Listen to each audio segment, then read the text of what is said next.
미디어유스 김수빈 기자, 지난 12월 3일 윤 대통령은 늦은 밤 비상계엄령을 선포했다. 그는 국회는 사법 업무를 마비시키고 행정부마저 마비시키고 있다. 이것은 세계 어느 나라에도 유례가 없다. 국가 본질 기능을 훼손하고 대한민국을 마약 천국 민생치안 국가로 만들고 있다. 라며 현 국회의 활동을 비상계엄 선포의 근거로 삼았다. 또한 그는 민주당이 예산을 삭감하는 것에 대해 언급하며 이러한 예산 폭거는 한마디로 대한민국 국가 재정을 농락하는 것입니다. 라며 민주당의 입법 독재라는 표현까지 사용했다. 게다가 북한 공산 세력의 위협으로부터 자유 대한민국을 수호하고 우리 국민의 자유와 행복을 약탈하고 있는 파렴치한 종북 반국가 세력들을 일거에 척결하고 자유헌정 질서를 지키기 위해 비상계엄을 선포합니다. 며 비상계엄 선포에 대한 명분을 내세웠다. 비상계엄령이 내려졌지만 행정부에서는 상황이 기준에 미치지 않는다며 긴급재난문자를 발송하지 않았다. 때문에 많은 사람들이 공유된 정보에 의존하여 비상계엄령이 선포되었음을 알 수 있었다.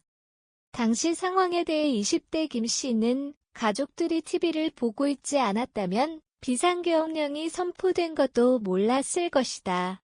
국가위기 상황에 비상계엄령이 내려지는 건데 어째서 긴급재난문자가 발송되지 않았는지에 대해 행정부가 합리적인 설명을 제시해야 할 것 같다.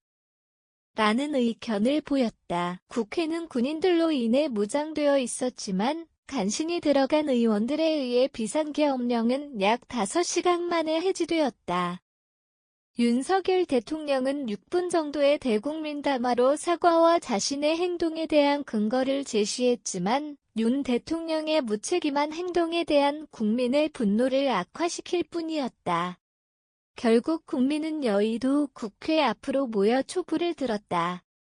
윤 대통령이 비상계엄을 선포한 그날 12월 3일부터 현재까지 더욱더 많은 인파가 여의도로 모여 윤 대통령의 탄핵을 강경히 주장하고 있다.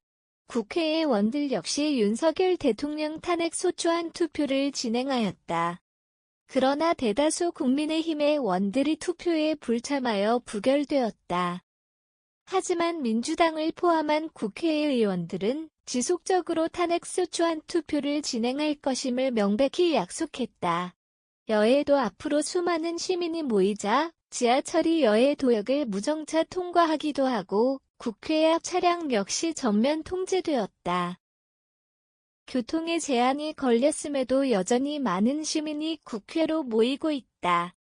SNS에서는 택시기사가 여의도로 향하는 승객의 이용료를 받지 않았다는 여러 미담이 전해지고 있다.